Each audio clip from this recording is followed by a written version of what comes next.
Hello my dear student, मैं उमेश स्वागत करता हूं आपका एक बार फिर आपके अपने YouTube channel Umesh concept classes. तो हमने अपनी पहली वीडियो में कैलेंडर पर कुछ क्वेश्चन देखे थे। आइए अब उन्हीं क्वेश्चन से आगे बढ़ते हैं और देखते हैं कि कैलेंडर पर और क्या क्या क्वेश्चन बन सकते हैं और उन पर हमें किस तरीके से उनका सॉल्यूशन करना है। तो पहले कुछ थोड़ा सा समझ लेते हैं जो हमने इससे पहले वीडियो में बताया था कि अब हम नेक्स्ट क्वेश्चन की बात कर रहे हैं। तो उससे पहले थोड़ा सा मैं रिवाइज करा देता हूँ पिछला। सबसे पहले मैंने बताया था आपको डेज और उनके कोड। तो Sunday, Monday, Tuesday, Wednesday, Thursday, Friday and Saturday. तो संडे का कोड 0, मंडे का 1, ट्यूसडे का 2 होता है, वेडनेसडे का 3, थर्सडे का 4, फ्राइडे का 5 एंड सैटरडे का 6। तो मैंने आपको दिन के कोड बताए थे। उसके बाद मैंने बताया था आपको ऑड डेज यानी कि विषम दिन, यानी कि एक्स्ट्रा डेज। तो इसका तरीका मैंने बताया था आपको कि हमें एक्स्ट्रा डेज निकालने के लिए क्या करना है। टोटल डेज में यानी कि कुल दिन में 7 का भाग करना है और 7 का भाग करने पर जो भी रिमाइंडर शेषफल बचेगा वही हमारे क्या कहलाते हैं, ऑड डेज।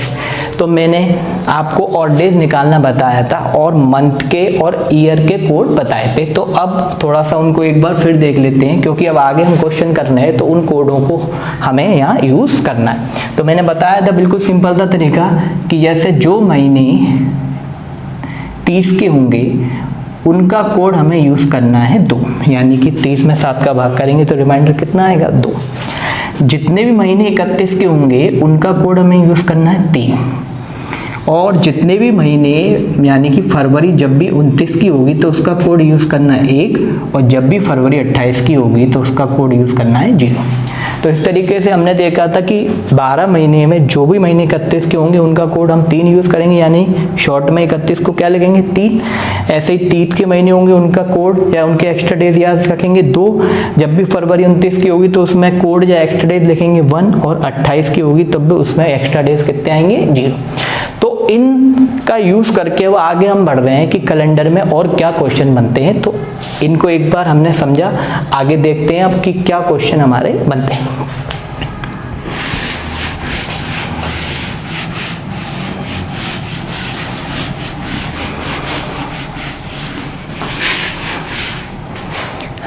अब हम एक एक्स्ट्रा डेज पर क्वेश्चन ले रहे हैं। हमसे पूछा गया है कि बताइए एक्स वीक्स और एक्स डेज में क्या रिलेशन सही है। How many days are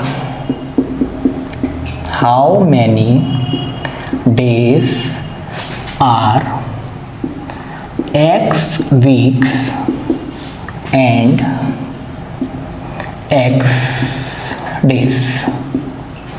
example हमें दे रखे हैं, पहला दे रखा है 7x इंटू एक्स, दूसरा हमें दे रखा है 7x, तीसरा हमें दे रखा है 8x और चौथा हमें दे रखा है 3x। तो हमें बताना है कि इस क्वेश्चन के लिए इन 4 में से कौन सा ऑप्शन सही है, यानी कि कौन सा रिलेशन सही होगा। तो मैंने आपको बताया था कि जैसे हम 31 के महीने में एक्स्ट्रा डेज निकालने, तो 31 में हम 7 का डिवाइड करते हैं तो 7 का डिवाइड करने पे कितना बचता है, 3। तो मैंने बताया था ये 3 दिन होते हैं, यानी बचे हुए दिन, अतिरिक्त दिन। जैसे एक बार फिर समझ रहे हैं, मैंने बताया था कि 31 में हम देखें तो 7 + 7 + 7 + 7 और +3, यानी कि 31 के महीने में 7 के 4 तो कंप्लीट वीक होंगे, 7 दिन के 4 तो क्या होंगे, कंप्लीट वीक। और जो दिन कंप्लीट वीक नहीं बना पाते यानी कि पूरा 7 का राउंड पूरा नहीं हो पाता, जो दिन बच जाते हैं उन बचे हुए दिनों को क्या कहते हैं, एक्स्ट्रा डेज।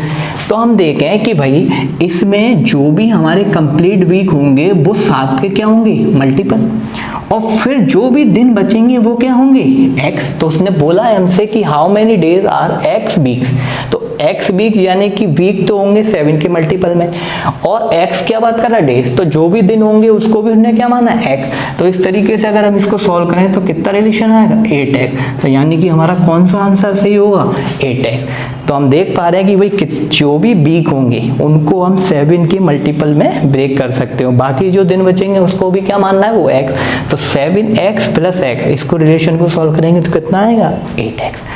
तो इस तरीके के मैंने बोला क्वेश्चन वही होते हैं, थोड़ा सा वो हमसे रीजनिंग में घुमा के पूछता है। तो मैंने आपको बताया मैं रीजनिंग में इस तरीके से आपको कराऊंगा कि मैं हर क्वेश्चन को हर तरीके से सॉल्व कराऊंगा जिससे आपको किसी भी क्वेश्चन को करने में बिल्कुल भी प्रॉब्लम ना हो।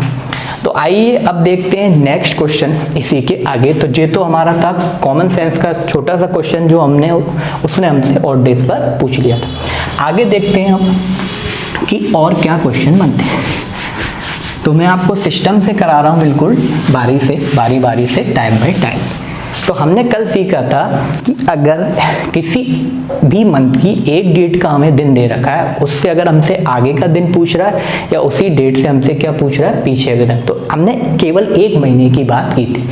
अब आगे बात कर रहे हैं कि सर अगर वो हमसे 2 या 3 या 4 महीने के बाद या 4 महीने पहले का दिन पूछे तो उन क्वेश्चनों को कैसे कर रहे हैं। तो आइए देखते हैं हम नेक्स्ट आगे की बात कर रहे हैं एग्जाम्पल। तो अब बोल रहा है यदि किसी मंथ की, अब बोल रहा है यदि 2 जनवरी 2001 को मंडे है तो बताइए 5 अप्रैल 2001 को कौन सा दिन होगा। तो अब हमें 2001 में 2 जनवरी का दिन दे रखा है और पूछ रहा बताइए 2001 में ही 5 अप्रैल को क्या होगा। तो हम देख रहे हैं हमें 2 जनवरी से कहाँ तक जाना है, 5 अप्रैल तक। तो कल हम देख रहे थे जैसे हमें 2 जनवरी का दिन दे रखा था मंडे और हमसे पूछ रहा था बताइए 30 जनवरी को कौन सा दिन होगा। तो हम क्या कर रहे थे, जो 2 जनवरी से लेकर 30 जनवरी के बीच के क्या कर रहे थे, दिन काउंट, और जो भी दिन आ रहे थे उसमें जो एक्स्ट्रा डेज आ रहे थे उनको हम किस में जोड़ रहे थे, दिए गए दिन में। तो हमारा क्या निकल के आ रहा था, 30 जनवरी का दिन। तो अब हम देख रहे हैं कि हमें इस क्वेश्चन को भी उसी से आगे बढ़ाना है, यानी कि किसी क्वेश्चन को अलग तरीके से रटने की आवश्यकता नहीं है, सबको हम सिस्टम वाइज सीखेंगे जिससे किसी भी क्वेश्चन को करने में हमें कोई दिक्कत ना आए।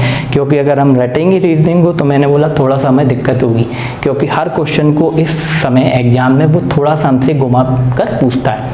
तो अगर हम उस चीज़ को ध्यान से समझ कर जाएंगे तो मैंने बोला रीजनिंग के क्वेश्चन को वो कितना भी घुमा ले हमें कोई दिक्कत नहीं होगी। तो अब हम देख रहे हैं 2 जनवरी से हमें 5 जनवरी अप्रैल तक के बीच के क्या देने हैं दिन। तो हमने लिखा 2 जनवरी। अब जनवरी के बाद क्या आती है, फरवरी, फरवरी के बाद मार्च, मार्च के बाद क्या है, अप्रैल, और अप्रैल में केवल कहाँ तक गया ना, 5 अप्रैल। अब हमने देखा 2 जनवरी से आगे बढ़ना है। तो हमने देखा अब जनवरी के 2 दिन तो निकल गए। अब जनवरी हम जानते हैं टोटल कितने दिन हो गए थे, 31।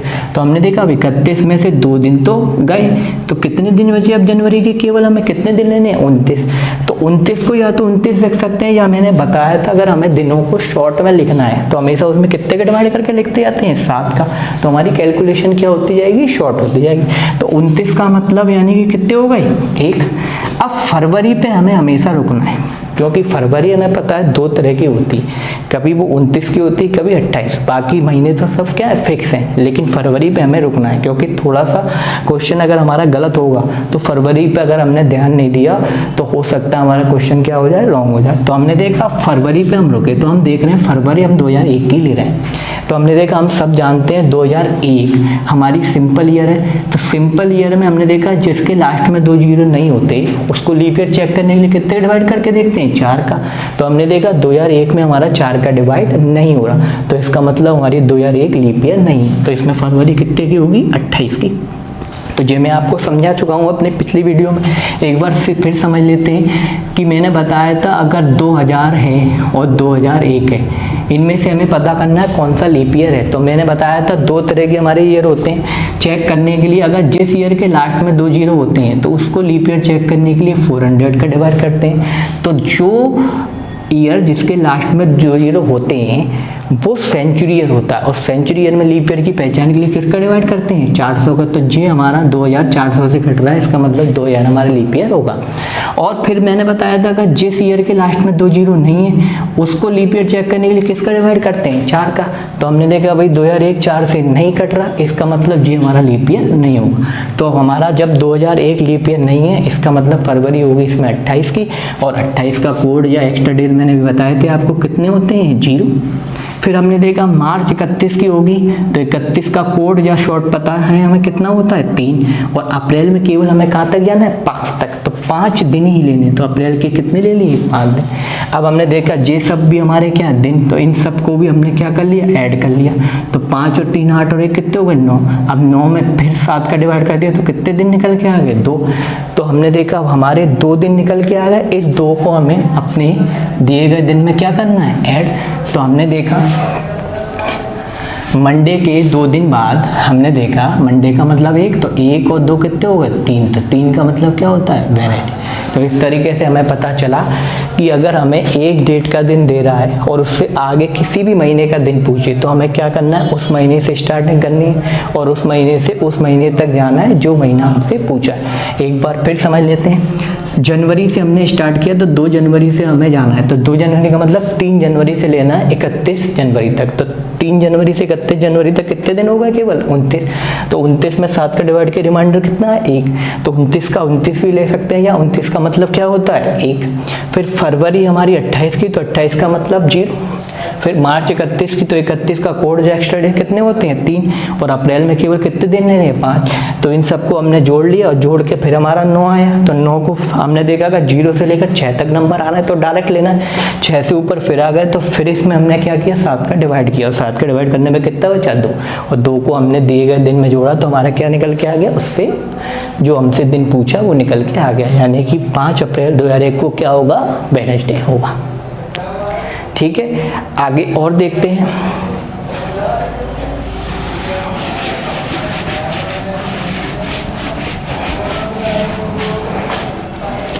अब हमने देखा नेक्स्ट क्वेश्चन, फिर देख रहे हैं इसी पर। अब हमसे बोल रहा है 20 फरवरी 2003 को फ्राइडे, तो बताइए 20 फरवरी 2005 को कौन सा दिन होगा। तो अब हमने देखा 20 फरवरी 2003 से कहाँ तक जा रहा है, 20 फरवरी 2005 तक। तो यहाँ पर हमने देखा डेट तो सेम है, लेकिन अब साल क्या हो गए, चेंज। तो हमने देखा अब हमें 20 फरवरी 2003 से 20 फरवरी 2005 तक के क्या लेने, बीच के दिन। तो हमने देखा अब इन क्वेश्चनों को कैसे करते हैं, वही करना है हमें। तो हमने देखा जो सन हमारा पहले आएगा उसको इधर लिख देंगे, और जो बाद में आएगा उसको किधर लिखेंगे, इधर।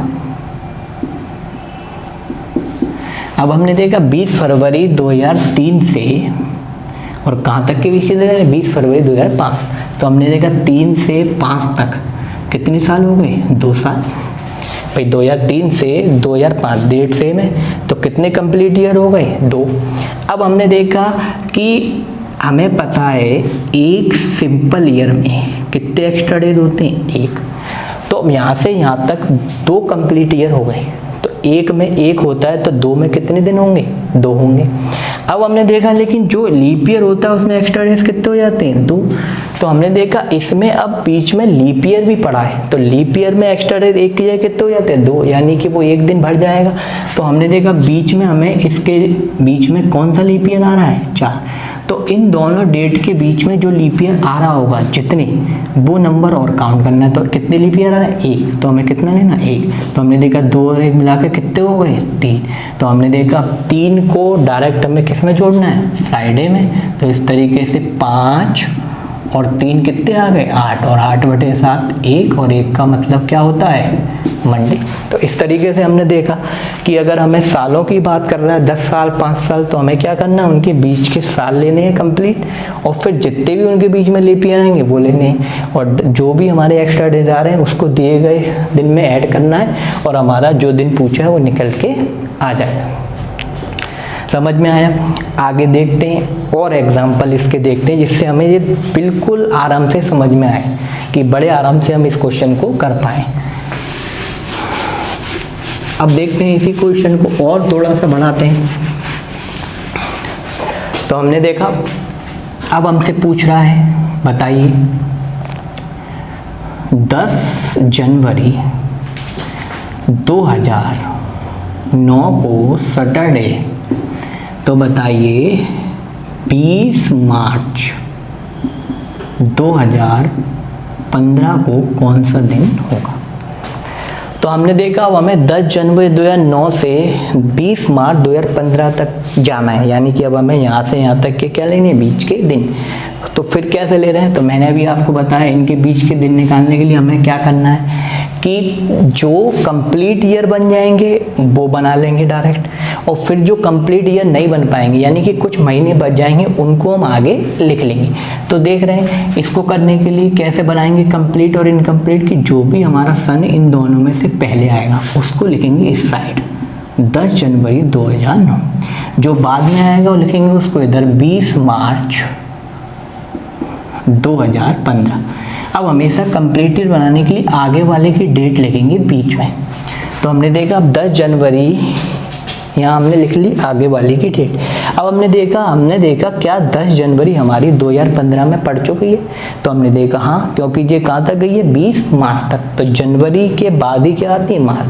तो हमने देखा 2015 की 10 जनवरी तक हम यहाँ कंप्लीट ईयर बना सकते हैं। तो हमने देखा अब डेट हमारी सेम हो गई। अब 2009 से 2015 तक कितने साल हो गए टोटल कंप्लीट? 6 साल। तो हमने देखा, दोबारा फिर समझ लेते हैं कि कंप्लीट ईयर बनाने के लिए हमें क्या करना, आगे वाले की डेट लिखनी है हमेशा बीच में, और फिर बीच में जो डेट लगी है उसको इस वाले सन में चेक करना है क्या ये डेट इसमें आ चुकी होगी। अगर ये डेट इसमें आ चुकी है तो पीछे जो सन दे रखा है उसको पूरा का पूरा लिख लेंगे वही। और हमने देखा अगर ये डेट जो हम बीच में लिख रहे हैं वो इसमें नहीं आई, जैसे आगे हमें यहाँ पे दे रखा हो तो केवल जनवरी तक ही, तो फिर हम हमेशा क्या लिख लेंगे, इससे पहले वाला सन। तो आगे वाले एग्जाम्पल में मैं एक एग्जाम्पल ऐसा भी कराऊँ, तो इसको समझ लेते हैं। तो हमने देखा 10 जनवरी 2009 से 10 जनवरी 2015 तक हमारे 9 से 15 तक डेट सेम है, तो टोटल कंप्लीट ईयर कितने हो गए, 6। अब हमने देखा कि जितने कंप्लीट ईयर होते हैं वो तो हमें लेना है। अब इन दोनों के बीच में क्या लेते हैं, लीप ईयर। तो हमने देखा 2009 से 2015 बीच में केवल एक ही लीप ईयर आया होगा हमारा 2012। तो हमने देखा 2012 यानी कि कितना लीप ईयर आ रहा है, 1। तो हमने यहाँ पे क्या किया, एक और जोड़ लिया। तो इस तरीके से हमने देखा 6 और 1 कितने हुए, 7, और 7/7 कितना बचेगा, रिमाइंडर 0। तो हमने देखा यहाँ से हम यहाँ तक पहुँच गए। तो हम 10 जनवरी 2015 तक तो पहुँच गए, लेकिन हमें पहुँचना है 20 मार्च 2015 तक। तो अब हम क्या करें, यहाँ से आगे बढ़ रहे हैं।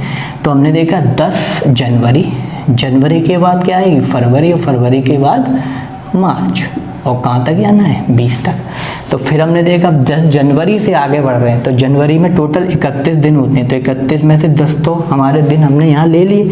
कितने दिन बचे जनवरी में, केवल 21। अब 21 का 21 भी लिख सकते हैं, 21 का शॉर्ट कितना आ गया, 0। अब हमने देखा फरवरी पे फिर रुके, तो फरवरी हम 15 की ले रहे हैं, तो 15 हमारा लीप ईयर नहीं है, इसका मतलब फरवरी 28 की होगी, तो 28 का मतलब भी 0। अब मार्च में केवल हमें कितने दिन लेने हैं, 20। तो 20 का 20 लिख सकते हैं, या 20 का शॉर्ट कर लिया, तो 20 में 7 का भाग कर लिया, तो 7 2 या 14, यानी रिमाइंडर कितना बचेगा, 6। तो हमने देखा अब इन सबको ऐड कर लिया तो कितना आया, 6। तो इस तरीके से हमने देखा अब कंप्लीट ईयर में भी एक्स्ट्रा डेज बचे थे और इनकम्प्लीट, तो इन दोनों को हमने ऐड कर लिया, तो कितना आ गया, 0 और 6। अब बस हमें इस नंबर को, इस एक्स्ट्रा डेज को दिए गए दिन में क्या करना है, ऐड। तो हमने देखा सैटरडे का 6 ही होता है, तो 6 और 6 हो गए 12, और 12/7 5। तो 5 का मतलब हम सब जानते हैं क्या होता है, फ्राइडे। तो बिल्कुल सिंपल है, ये आपको समझाया है मैंने। हमें माइंड में सोल्व करना है भाई, 10 जनवरी 9 से 10 जनवरी 2015 तक 6, और इन दोनों के बीच में एक लीप ईयर, तो टोटल 7। तो 7 का मतलब 0 एक्स्ट्रा डे। फिर हमें क्या करना है, 10 जनवरी 2015 से और 20 मार्च 2015 तक जाना है। तो 10 जनवरी, फिर फरवरी आएगी, और फरवरी के बाद 20 मार्च। तो जनवरी में 10 दिन जा चुके हैं, कितने बचे, 21। 21/7 0। फरवरी 28 की होगी, तो 28 का मतलब 0, और मार्च के 20 दिन, तो 20/7 कितना हो गया, 6। इस तरीके से हमने देखा कंप्लीट और इनकम्प्लीट। अब इसमें दोनों ही ईयर है, तो हमने देखा इन दोनों के एक्स्ट्रा डेज मिला के फिर 6 हो रहे हैं, तो इन 6 को दिए गए दिन में ऐड किया और हमारा क्या निकल के आ गया, जो हमसे दिन पूछा है। ठीक है भाई, आगे और देखते हैं क्वेश्चन। तो हर तरीके से मैं इस क्वेश्चन को सॉल्व करा रहा हूँ, जिससे इस क्वेश्चन को कैसे भी घुमा फिरा कर हमसे पूछा जाए, हम बड़े आराम से इसका सॉल्यूशन। आइए एक एग्जांपल और देखते हैं। जैसे हम बात कर रहे हैं 20 मई 2005 को मंडे, तो बताइए 15 अगस्त 2010 को कौन सा दिन होगा। अब हम देख रहे हैं इसको, तो हमें क्या करना है, पहले इधर लिखना है 20 मई 2005 और इधर लिखते हैं 15 अगस्त 2010। फिर हमेशा कंप्लीट डेट बनाने के लिए आगे वाले की डेट बीच में लिखेंगे। फिर हमने देखा 20 मई 2010 में आ रही है, तो यहाँ पर हम पूरा का पूरा 2010 लेंगे। अब कंप्लीट ईयर बना रहे हैं 2005 से 2010 तक, टोटल 5। अब बीच में लीप ईयर आएगा इसमें 2008 यानी कि 1, तो 5 और 1 कितने हो गए, 6। तो हमने देखा हम 20 मई 2005 से और 20 मई 2010 तक पहुंच गए। अब हमें 20 मई 2010 से और 15 अगस्त 2010 तक पहुंचना है, तो हम यहाँ पर इनकम्प्लीट ईयर बना रहे हैं 20 मई, जून, जुलाई और अगस्त, कहाँ तक, 15। फिर हमने देखा 20 मई, अब मई होती है 31 की टोटल, तो 31 में से 20 गए, हमारे बचे 11। अब 11/7 4। उसके बाद हमने देखा मई के बाद जून 2, फिर जुलाई 3 और अगस्त हमने ली 1 की। फिर हमने देखा 4 और 3 मिला के 7 बनना, इनको हमने कैंसिल कर दिया, 2 और 1 3, कितने हो गए, 3। इस तरीके से हमने देखा इन दोनों एक्स्ट्रा डेजों को फिर हमने ऐड कर लिया, तो ये हो गया टोटल 9 और 9/7 कितना हो गया हमारा, 2। अब इस 2 को हमें दिए गए दिन में क्या करना, ऐड। तो मंडे का 1 और 2 हो गए 3, 3 का मतलब वेडनेसडे। तो इस तरीके से हम देख पा रहे हैं कि हमारा 15 अगस्त 2010 को बुधवार यानी कि वेडनेसडे होगा। अब इसको हम देख रहे हैं कि और फास्ट तरीके से कर रहे हैं, तो ये हमें लिखना नहीं है, डायरेक्ट इसको हमें करना है। क्या करना है, 20 मई 2005 से 15 मई अगस्त 2010 तक जाना है, तो हमें पहले कंप्लीट बनाने के लिए 20 मई से 20 मई तक जाना है। तो 20 मई 2005 से 20 मई 2010 तक गए, हमारे कितने हो गए, 5। फिर हमने देखा इन दोनों सनों के बीच में लीप ईयर कितना हुआ, 1, तो ये टोटल मिला के 6 हो गए। इसके बाद हमने देखा हमें मई से जाना है, तो मई में हमने देखा हमें 20 मई से जाना है और 15 अगस्त तक, तो हमने देखा 20 मई से आगे बढ़ेंगे, यानी मई में हमारे पास टोटल दिन बचे 11। फिर हमने देखा उसके बाद हमारी जून आएगी, तो जून में हम देख रहे हैं 2 30 की। फिर हमने देखा उसके बाद जुलाई 3 और फिर अगस्त में हमें 15 तक जाना, तो 15/7 कितना होगा, 1। तो हमने देखा यहाँ पर हमने इनको ऐड कर लिया, तो 11 और 3 14, तो कितने बचे हमारे, 3। तो 3 और हमने देखा 6, हमारे 9 और 9/7 2, 2 को हमें मंडे में ऐड करना है, तो हमारा क्या निकल के आएगा, बुधवार यानी कि वेडनेसडे। तो इस तरीके से हम देख पा रहे हैं कि हमें इस क्वेश्चन को इसी फॉर्म में करना है, लेकिन हमें डायरेक्ट इसको करना है, जिससे हम इस क्वेश्चन को 10 से 15 सेकंड में सॉल्व कर पाएंगे। आइए आगे देखते हैं एक और इम्पोर्टेंट क्वेश्चन।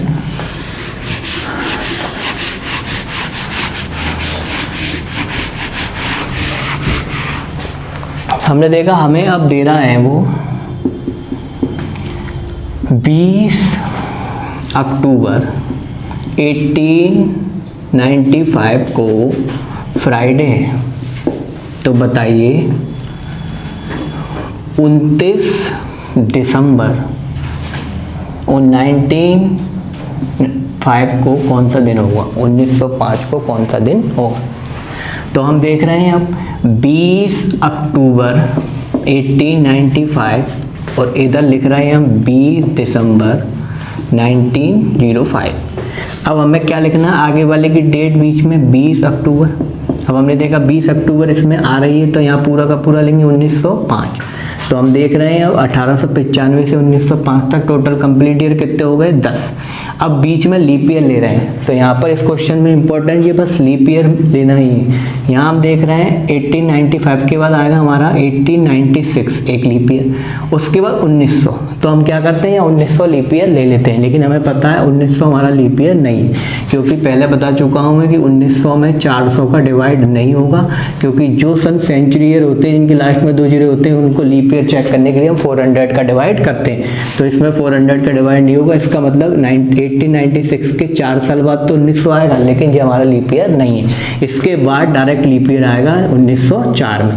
तो इसमें लीप ईयर यहाँ पर 2 नहीं, कितने लेने हैं, 3 नहीं, कितने लेने हैं, केवल 2। तो जो हो गया हमारा 10 और 2 12 और 12/7 5। इस तरीके से हम 1895 से 1905 पर पहुंच गए।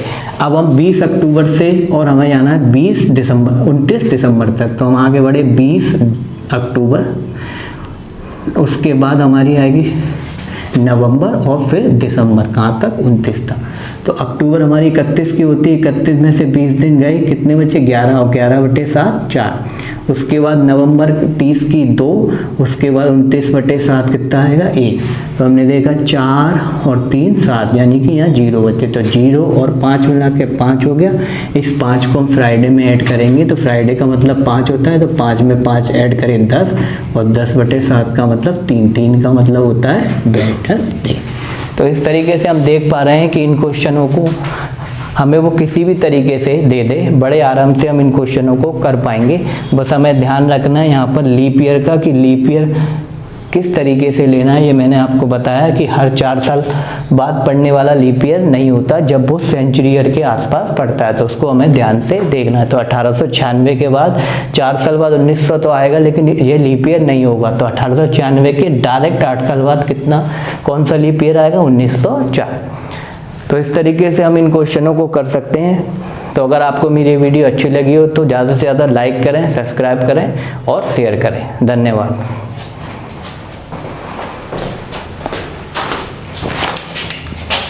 जी।